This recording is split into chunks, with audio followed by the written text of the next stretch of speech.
শুভেচ্ছা সবাইকে। আজ আমি এমন একটি বিষয় নিয়ে কথা বলতে চাই যা আমরা প্রতিদিন খরচ করি কিন্তু ফিরিয়ে আনতে পারি না, আর সেটা হলো সময়।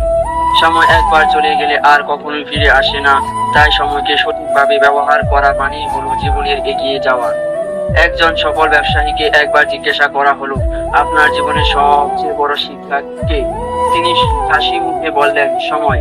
তিনি বললেন, আমি টাকা ক্ষতি পুষিয়ে নিতে পারি কিন্তু সময়ের ক্ষতি কোনোদিন পুষিয়ে নিতে পারিনি।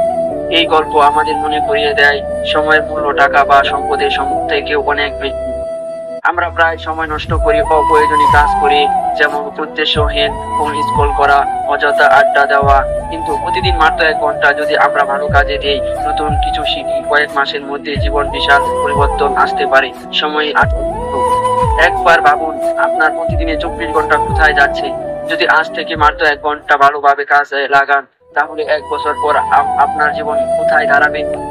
তাহলে প্রশ্নটা হলো, আপনি কি আপনার সময়ের নিয়ন্ত্রণে, নাকি সময় আপনার নিয়ন্ত্রণ নিচ্ছে? বন্ধুরা, সময় আমাদের সবার সাথে সমান, কিন্তু যারা সময়কে মূল্য দেয়, পরিকল্পনা করে ব্যবহার করে, তার সাফল্য হয়। তাহলে আসুন আজ থেকে প্রতিটি মুহূর্তকে কাজে লাগাই, কারণ সময়ের সঠিক ব্যবহারই হলো সাফল্যের আসল রহস্য। ধন্যবাদ সবাই, চ্যানেলটিকে সাবস্ক্রাইব করে যাবেন, ভালো লাগলে একটি লাইক করে যাবেন। Thank you.